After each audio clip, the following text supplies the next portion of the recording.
All right. Well, what up, guys? So I'm gonna share some knowledge today. I get the privilege. So um as you guys can see, well, I guess before we start, remember, like you said, like the more and more we get in this group is great, but at the same time, yeah, try and keep yourself muted unless like you want to chime in. And we got nothing against you chiming in. We want it to be interactive. It's not just to me, not just supposed to be like a boring lecture. So if you got questions or something, like feel free to unmute yourself for a second, raise your hand or whatever with the little emoji, but chime in. We want interaction. I'll probably be asking questions anyways. Otherwise, you can also use the chat feature down below if you want as well. So without further ado, as you guys can see, tonight I'm going to be acting like our dudes over here from Mythbusters down in the corner. So I'm going to just be breaking down some of the common things that I mean, through my time in this profession and working with everybody, some of the common myths that us coaches get presented early on, and just things that we hear that don't hold any truth or any value, and maybe some of them will shock you, maybe some of them you guys already know. So anyways, let's go ahead and jump in. So before we get too into this or anything, you guys can go ahead and type in the chat or chime in if you want, but what are some of the common myths that you have since found out are a myth? I'll start and give one, for instance, but that supplementing with protein will make you gain weight. That's one that I've heard often as a coach. Like, if I take a protein powder, am I going to gain weight? So what are some other ones that you guys got? What are some things that you've heard? You can either post them in the chat or unmute and chime in. Because if you guys present any that I don't have in here tonight, we'll cover them briefly at the end too with all the coaches. Common myth: carbs are bad. Yep. Okay. Oh, eat less. Yeah. Greg said cardio is the only way to lose weight. Yep, heard that. Carbs are bad. Heard that. Eat less and run. Eating more means you're going to gain weight. I love it. Fats are bad for you. That's one that I'm actually going to touch on. You guys are killing it. And I would, a lot of you guys in here that I imagine are presenting some of these things. Vegans are superior. I imagine a lot of you guys that are in here and seeing some of these might have not have been known to you before, you know, getting to work with your coaches and stuff. I know there's certainly been some things that I've been able to address with certain people that fix some of those. So yeah, you guys got a good list going. I see another one. Oh, sodium. Yep, that you have to worry about sodium. Red meats are bad. Yeah, you guys are on one right now. Those are all good ones. And so some of the ones that I'm going to talk about tonight that I hear often is, and some of these you guys are going to notice you already brought up, fats make you fat or fats are bad for you, right? You're often, and more from females than males, but go ahead and mute everybody, Walker. I got it, yeah. One that I hear this more from females, but that lifting will make you bulky or make you too muscular, right? Carbs are bad for you. That one was hit in the chat. Cardio is the best way to lose fat or lose weight. You guys hit that one. Protein powders make you gain weight, right? Supplementing with protein. Fasting is the best way, or makes you burn way more fat. I also included in there that with cleanses, a lot of people think that cleanses are a magical potion to make us lose a bunch of weight. That caffeine is bad for you, and that could really be plugged in with a list of different foods. We hear that eggs are bad for us. We hear that we shouldn't eat fruits, right? The list goes on and on. Red meat was brought up in there earlier. Another one with protein, your body can only break down 30 grams at a time, right? And the rest we poop out, right? That's what we hear all the time. So yeah, you guys had a pretty good list there. I'm going to break down most of these, and then at the end too, if there's any others that you guys think of along the way, I want the coaches to kind of collectively be able to break some of those down too. So let's go ahead and jump in. So let's start here. And first, we always have to admire. I'm going to have a lot of funny little comments over here, right? But I really like the one in the bottom right. So with that, do fats make you fat? simple answer, like easiest straightforward answer is no. And this one, the reason I put it up front and center is there's a lot of people that I've worked with or that I currently work with that came into it with the understanding that they need to eat super low fat. And that's not necessarily the case, right? Like you want to know what makes you fat? It's eating in a calorie surplus, you know, basically beyond what you're burning on an everyday basis. And amongst other things, right? Not doing any kind of strength training, and the list goes on and on. But the reason fats get a bad rep, if you guys haven't learned from your coaches yet, is they're the most calorie dense macronutrient, right? So when we look at protein, carbs, and fats as our three main macronutrients, fat is almost double the calories per gram of any other macronutrient. So 1 gram of fat is 9 calories, a gram of carbs or a gram of protein is about 4. So fats are they're an essential macronutrient. Like your diet needs some. If your body was 0 fat, your brain would hate you. And basically, like on a general speaking term, you should basically, if you took your body weight and multiplied it by 0.3. So if you weigh 100 pounds, you should probably aim to hit at least 30 grams of fat in your diet, just as a healthy measure of fat for what you're getting in your diet. And the reason that's so important is it's primarily for like brain function. If you guys didn't know, your brain, so if your body's burning basically, let's say your body's burning 2,000 calories a day, right? 20% of those calories being burned are done by your brain, like this tiny little part of our body, right? So 400 of the 2,000 calories your body's burning, if it is 2,000, are done by your brain, and it only weighs like 2 to 3 pounds, right? So in retrospect, it's burning a lot of your calories throughout the day, and it's actually made up of like 60% fat. So that's why our brain needs fat. It helps big time with like brain function and memory. It helps a ton with like hormone regulation, and the list goes on and on. But the problem we see with super low fat diets, like for extended periods of time, is like they call it like short circuits with your brain. Like it really starts to impair your memory. It's inflammatory, and that usually happens when we have a lot of refined sugars or carbohydrates in your diet and like no fat. So one other benefit of fats is they're the slowest macronutrient to break down. So they take a long time to break down. So they're a long-term energy source. That's why our body stores it. It's like the easiest energy source for our body to use for long-term energy when you haven't been feeding it enough. So hopefully we've busted that myth, but don't be afraid of fats, guys. Just understand they are calorie dense. So if you have a lot in your diet, it's going to add up to your calories quickly, but you need to have some in there. All right.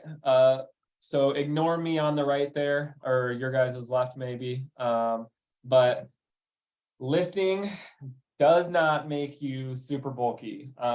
So for the guys in here, like, I hate to break it to you, but unless you're going to put in like literally years of resistance training and be comfortable with putting yourself into like a calorie surplus and eating excess calories, like it's hard to put on muscle and to actually put on lean tissue. So it takes an extensive amount of time unless you're going to use a little help from a friend that I like to call steroids, right? If you want to use that, you can speed that up quite a bit. And the same actually goes for women, except you guys don't make near the testosterone that us guys do. So it becomes significantly harder even yet to like put on substantial amounts of muscle. So no, you guys are not going to become like overly bulky because you lifted some dumbbell, you did a dumbbell strength program for a year's time. Really the biggest impact you're going to see is the improvement in your body composition. So sure your coaches have brought this up too, but lifting is like basically one of the best things that we can do to like signal to your body that it needs to release body fat and hold on to the muscle that you have. So when you guys talk about our goals and our non-scale victories, some of those big ones, right, are what? Like improving your body composition, having more definition, toning, right? A lot of that's going to actually come more from lifting weights than it is the cardio itself. And that's another rabbit hole we'll touch on here in a little bit. But like I was saying, it basically stimulates your body to break down more fat. It also improves your energy. The more muscle you guys have, most of you have heard it, right? Is, oh, muscle burns more than fat, right? We all have heard muscle burns more than fat, and that's true. Like the actual science of it is like every pound of muscle burns like 7 to 10 calories, and every pound of fat burns like 1 to 3, right? So the more muscle you have on your body, the higher your resting metabolism, the more food you get to enjoy without suffering, gaining weight or anything else. And then it's going to improve your mood and release all those endorphins, get you feeling really good, right? And so let's nip that one in the bud as well, right? Don't be afraid to get a set of dumbbells and lift a little bit. We don't need to just go run every day and kill ourselves that way. All right. So aside from the title, and I've kind of already talked a little bit about it, so you guys might have a cheat code, but what do you guys think from what you know so far working with your coaches? What's the best way to lose body fat? I'll challenge you guys a little bit. Coaches, you guys can chime in if you want, but you can put it in the chat. You can, I already said one of them earlier, so you can repeat that if you want to steal it. Someone was unmuted there. What do we got? All right, calorie deficit. Yep, weight training, proper macros, that's a big one. Calorie intake, and not having a sedentary lifestyle. Yeah, look at you guys. You guys know something in here. Totally kidding, but calorie expense greater than our intake. Focusing on building muscle. Yep. All good ones, right? And I'm going to kind of present this here, but a big one that us coaches get a lot too is kind of in relation to us talking about lifting making us bulky, right? Is a lot of people also think that cardio is the best way to lose fat. We also hear, right, that intermittent fasting is like this incredible new found thing that makes us burn a ton of fat. And I'm going to kind of talk about both of them. Both of them, the difference between every other slide I've showed previously and this one is that cardio and fasting, yes, they can be useful tools for fat loss, but in conjunction with a lot of other things, right? So cardio in itself, it's super beneficial in helping you guys burn excess calories. Like you're going to burn more calories. You're going to burn more calories doing cardio than you probably are weightlifting. Right? So burning those extra calories, increasing your expenditure, it's going to be helpful in that regard. But on the same token is cardio, especially like your low intensity steady state stuff, like just going for a run or Stairmaster for 30 minutes, stuff like that. It's not necessarily conducive of aiding in muscle growth. So it doesn't like help you grow a bunch of new muscle, like getting under a dumbbell and doing some goblet squats might, or getting under a barbell and benching, right? And then fasting, so intermittent fasting specifically, it's basically a fancy way of restricting calories. Now I will say like fasted cardio, it can, like walking in a fasted state, it can improve the breakdown of your fat, but it's minimal, right? It's still more than doing nothing, but it's not magic by any means. I mean, it's gonna be catered more to those that are really chasing, almost like a physique ready competition. But at the same note too, what I always say about fasting is, you probably heard your coaches say it, is like, if you're going on a vacation or, you're going to have a birthday party or a dinner, that's where I find fasting super helpful. If it helps you stay under your calorie goal for the day, then do it by all means. But it's no secret. It's not something where if you only eat one meal a day, the rest of the day your body's just breaking down tons and tons of fat, because now that one meal is being used for the next 24 hours, so it does all come down to your calories for sure. And I'll put it here, right?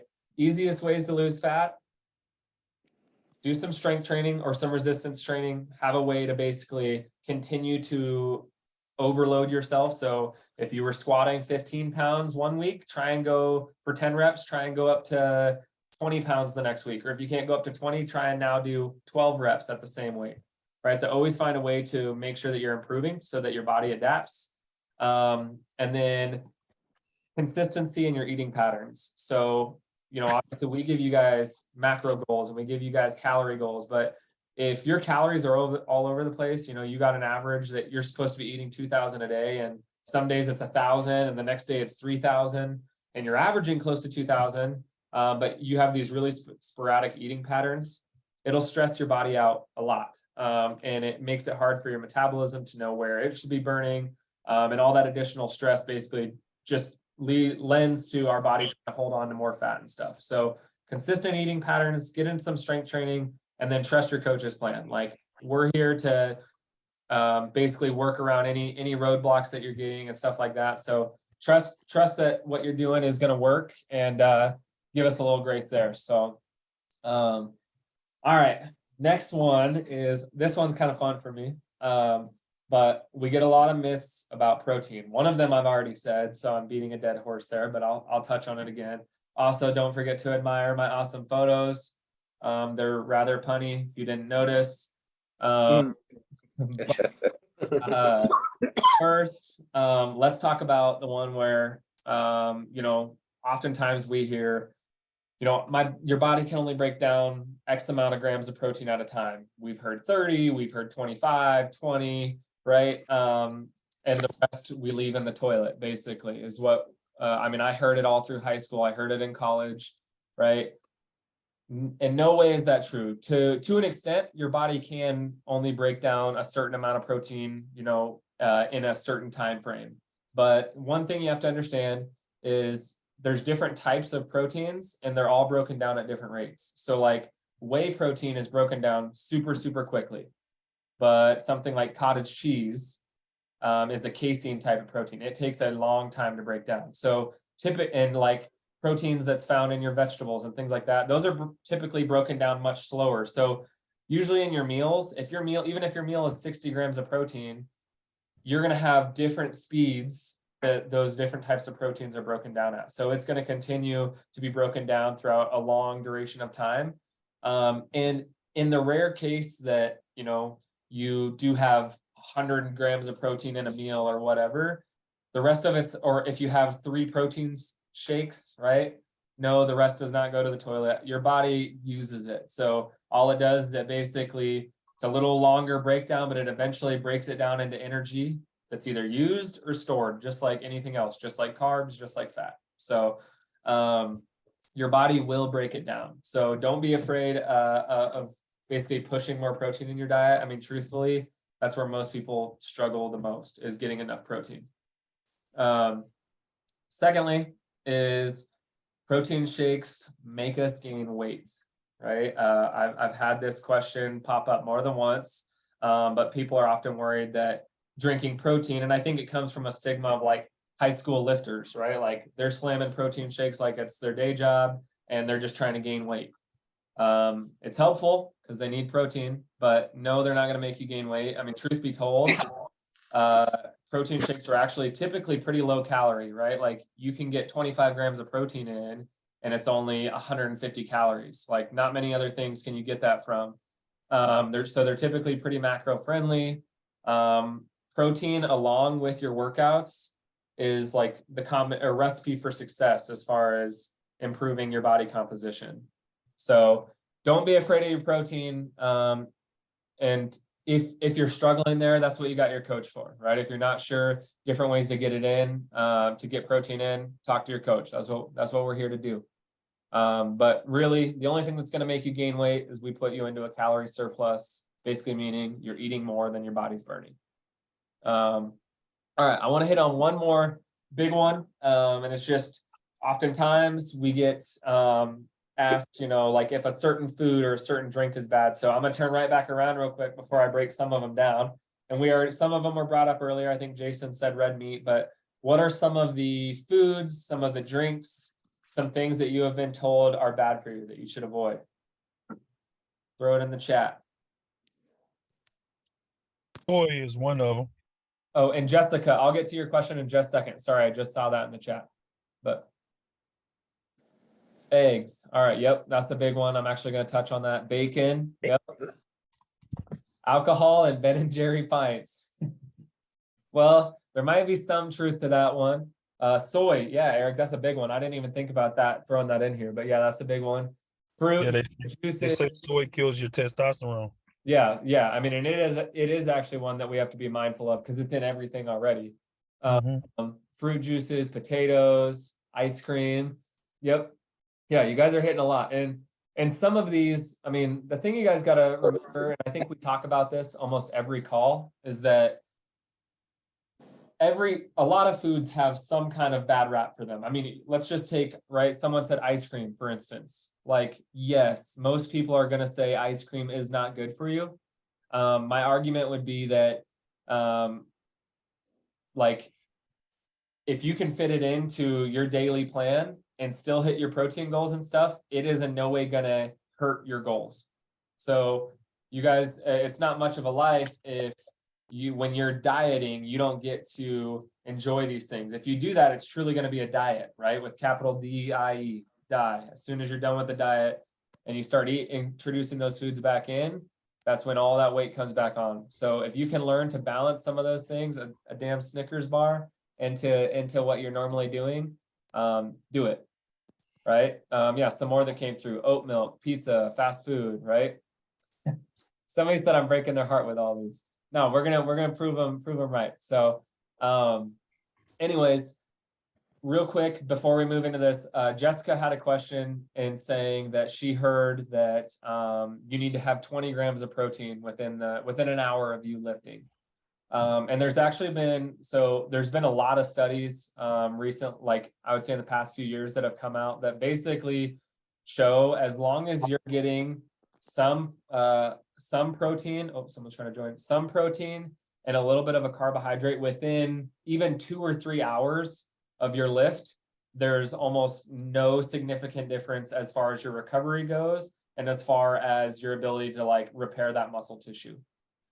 So as long as you're not going, you're lifting in the morning and then not eating until lunch, as long as you're eating a meal or having some kind of food with some protein in it within even just a couple hours of your lift, it's not going to impact your goals. But yeah, typically it's like you have that window, right? That window where your muscles can absorb more protein, and they tell you that it all needs to be consumed within like 30 minutes. Yeah, a lot of research has come out to kind of debunk that. So for sure. Someone else have one? Did I just hear something? Oh, all right. So, all right, let's jump into some of these foods and drinks here real quick. So, first one, caffeine, coffee. This one's brought up all the time. Like people are like, "Oh, I got to quit drinking caffeine." No, Caffeine, right? That's not true. Like it's not bad for you. Caffeine is a thermogenic. It basically helps speed up your metabolism slightly. It has you burning more calories throughout the day. The only issue that we run into with caffeine is your body does become tolerant to it. So eventually you become very dependent on it. And a second thing is that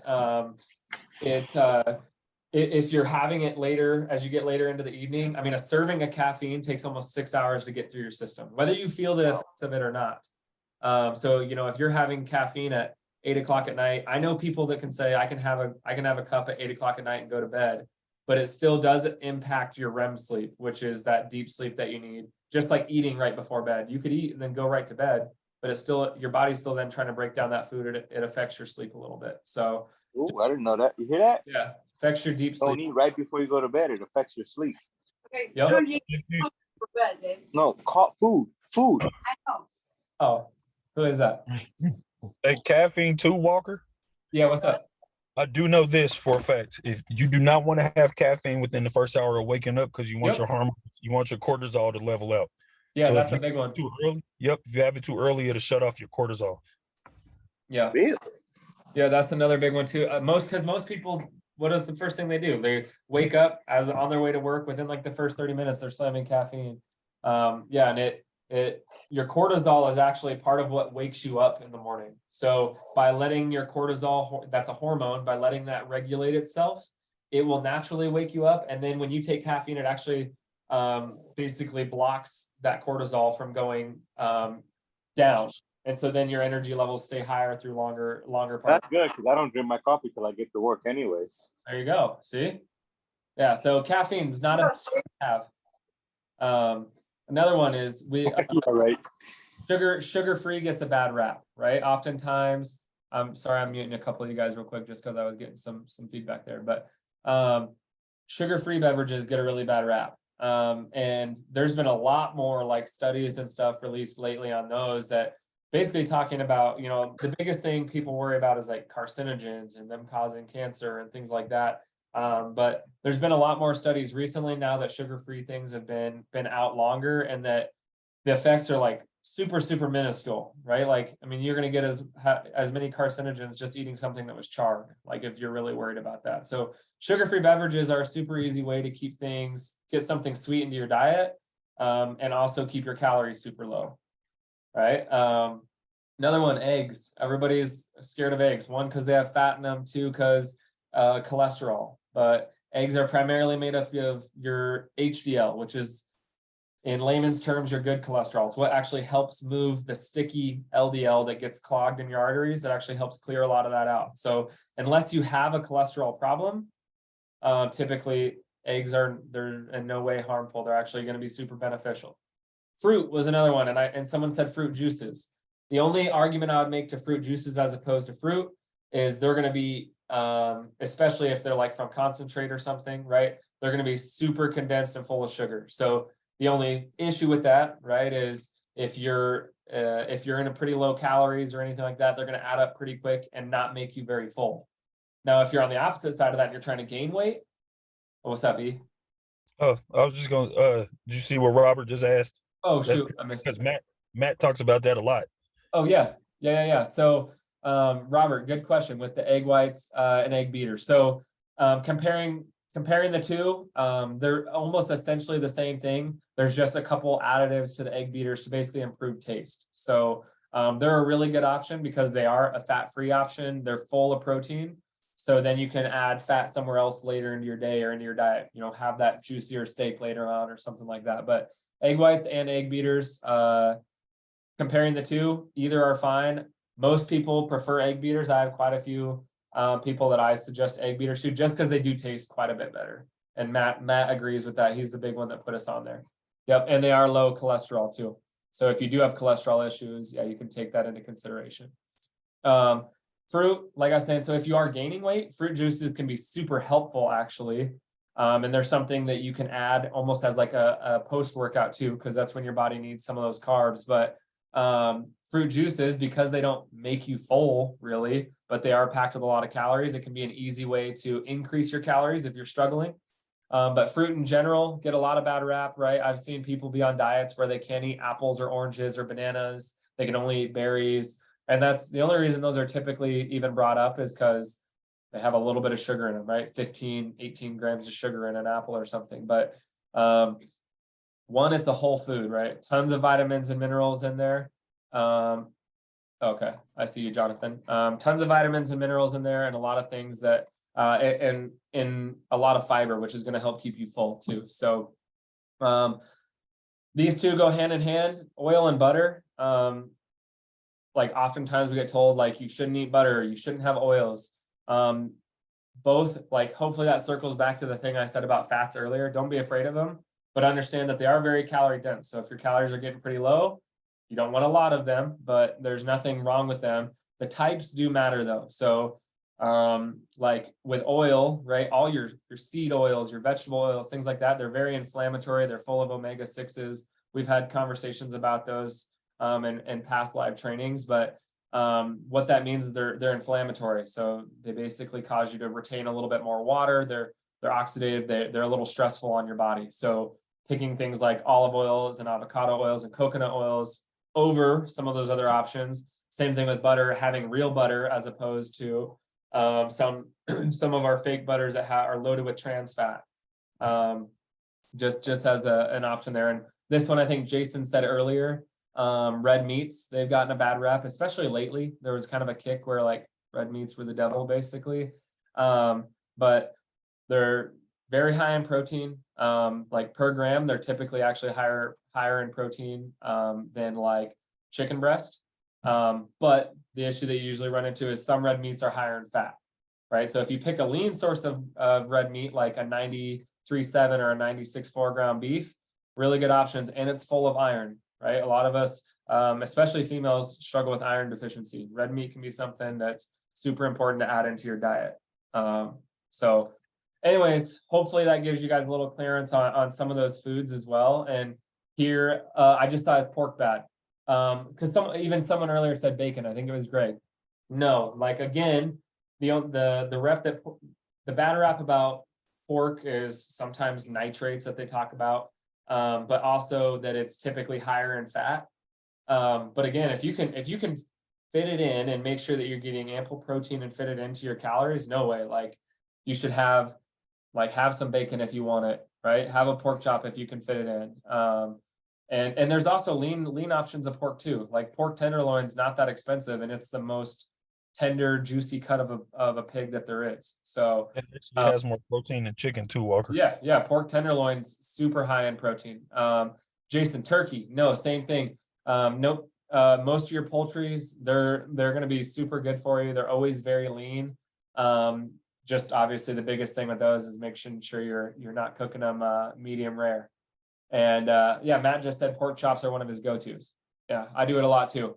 Someone said wild game meats. You're speaking my language. That's like 80% of my diet for any of you guys that know me. So no, wild game, as opposed to a lot of farm raised, has even more minerals and stuff in it, simply because of the way that they're fed. Them actually eating from a better source. So venison, elk, pheasant, quail, all those things that all those wild games are typically very, very good options. And wild game is usually some of the leanest meat that you can eat.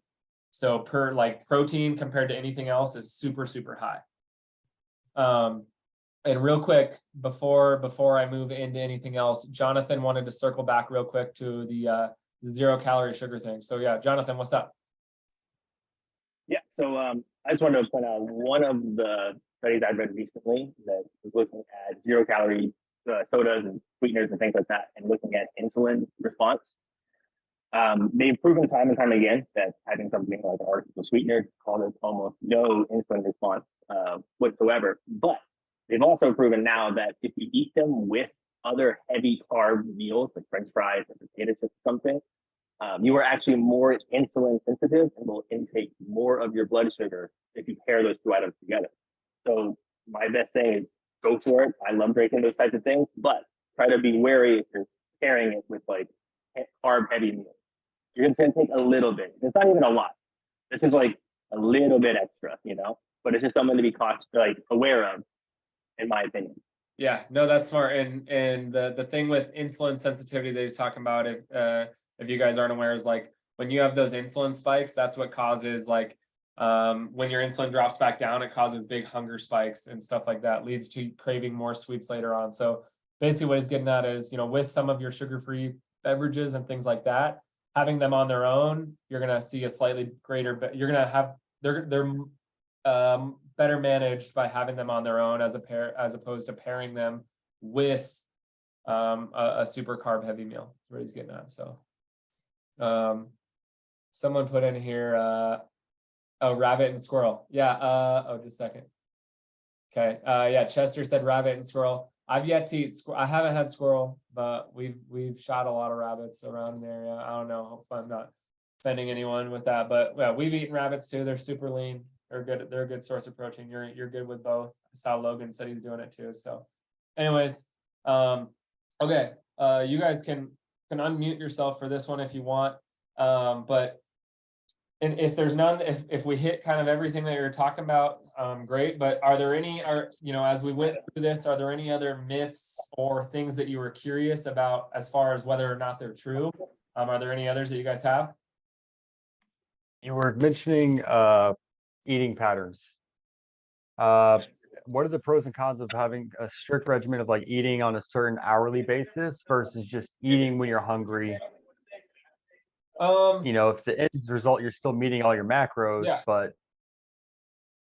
so when I was talking about the consistency of eating patterns, it's more making sure that your intake is consistent. So making sure that you're getting around the same amount of calories, or following that right on a regular basis and actually hitting your numbers. As far as the timing goes, again, it's a very small percentage of this game as far as losing weight, trimming down. So like in your case where you're actually trying to be low, you're going to see a little more benefit, that extra 1%, as far as helping you with reducing fat a little bit more by having a little bit nutrient timing. And that's just because that constant small dump of protein and your carbohydrates, which is your fuel source and helps in the recovery.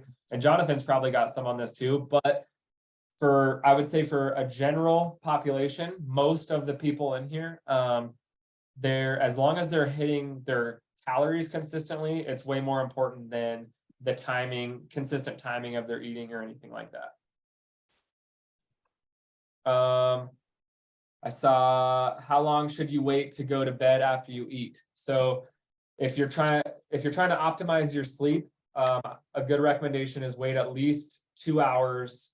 So 2 hours between your last meal or your last meal and the time you go to bed. That's slightly subjective to the size of the meal. Like if you're having a big dinner, yeah, make sure you get at least 2 hours. If it's a much smaller snack, something that's broken down quite a bit quicker, you can push that forward a little bit closer to your bedtime. But easiest thing is give yourself a 2 hour window from your final meal to the time you go to bed, and you'll see much better patterns with your sleep.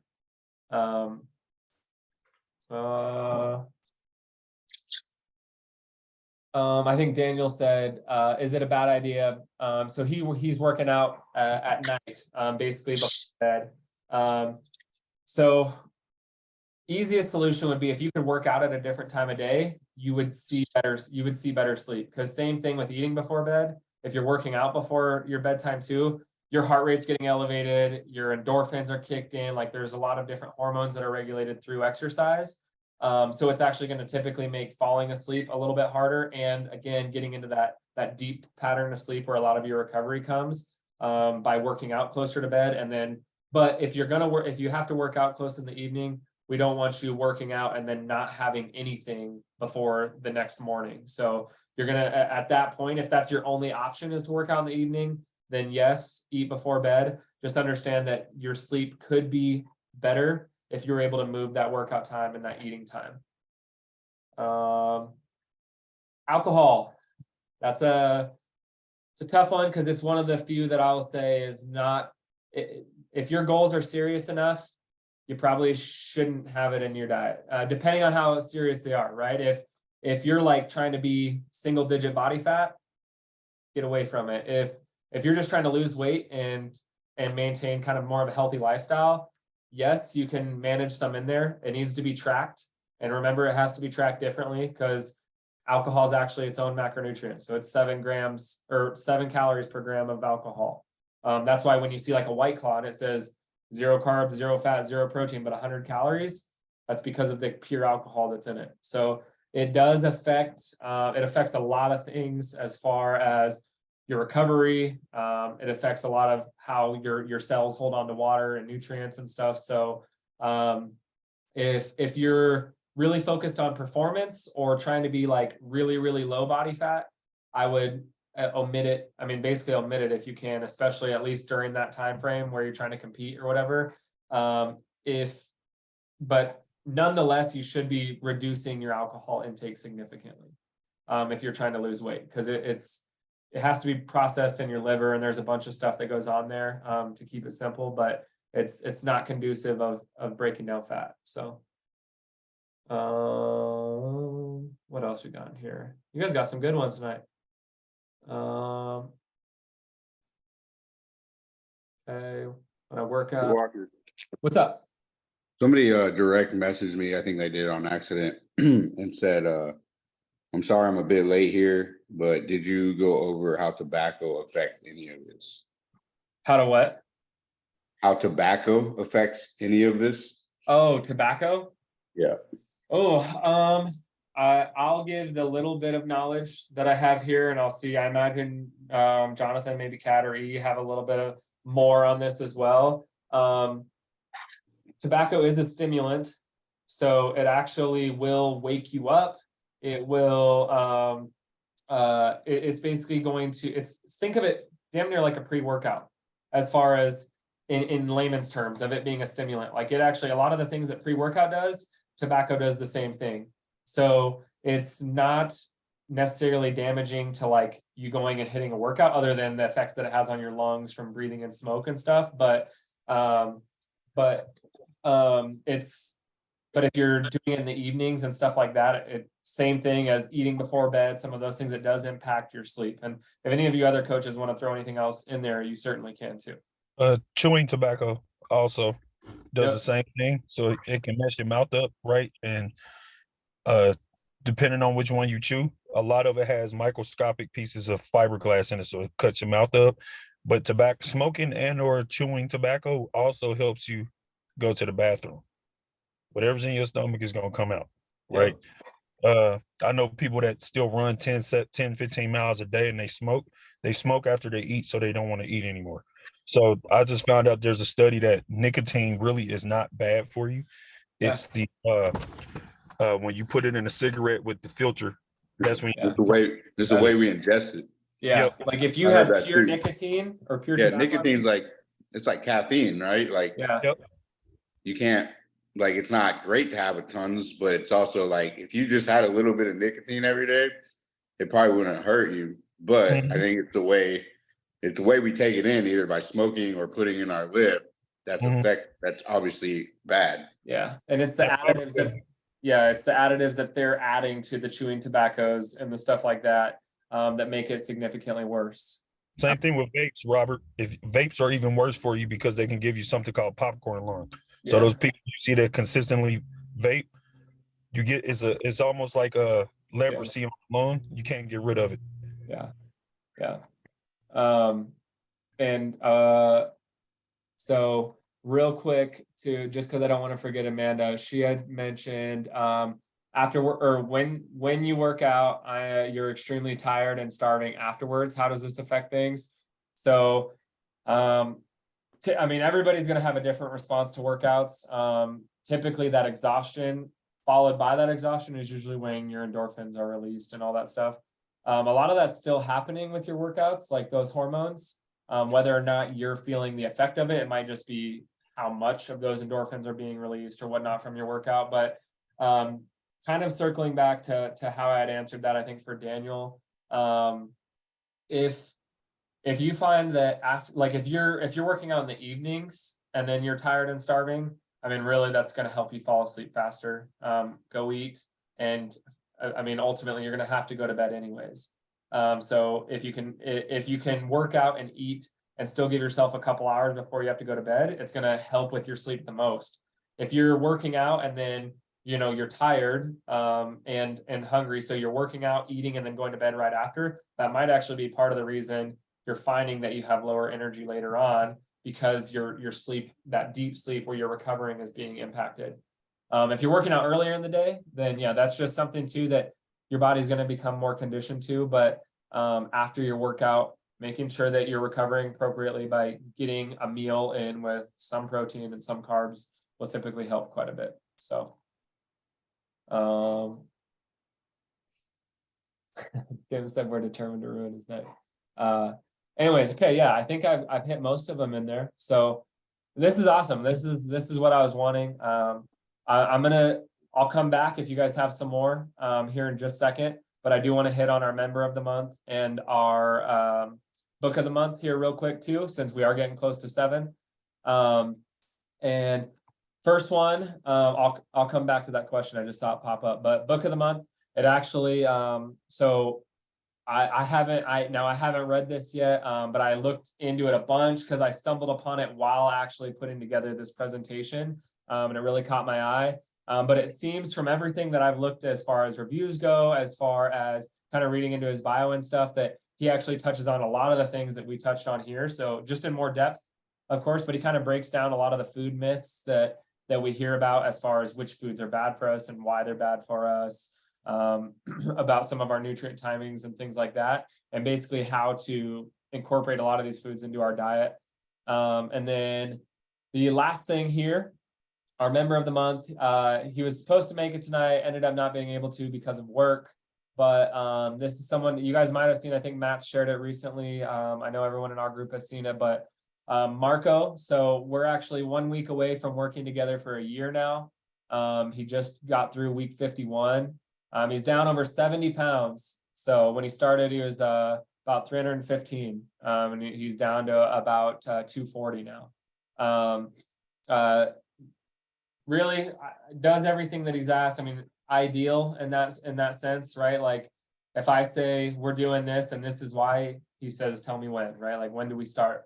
Never making excuses. Like he's always in the gym. There's been instances where equipment's been taken, or even where he was having a really bad issue with cramping for a while. And we were able to work around it, but it wasn't something where he just resorted to, well, I'm not going to work out today, right? Like never making excuses. Even when I had him pretty low calorie, we're actually working on rebuilding now and bringing his calories back up, and doing some recomping. And then we're going to set him up for another cut in the future. But I mean, the results speak for themselves. He literally looks like he's almost halved himself. So I know he's not here, but round of applause for Marco.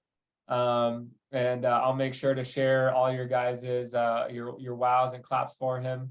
I'll probably take a screenshot of the chat here because you guys are awesome. So Jess, thank you. Thanks. I'm glad you guys got a lot from this. If there are any other questions, I've got a few minutes. I do have to jump off basically shortly after 7 for dinner with the family. But I did see one question in here. What if you don't eat and you just go to sleep? So the only issue that you're running into there, right? I assume you're saying you're working out, not eating, and then you're just going to sleep. The issue there is you're going to be way sore than you normally should be, like from your workout, and you're making it hard to recover from your workout and basically hold on to muscle tissue. So if you're working out pretty hard and then choosing not to eat, if you're working out pretty hard and then choosing not to eat, now you're going, however long you sleep, let's say it's even 8 hours, you're probably going 8 or 9 hours from your workout without any kind of recovery. So it's going to be a little bit damaging to your ability to hold on to the muscle mass that you have.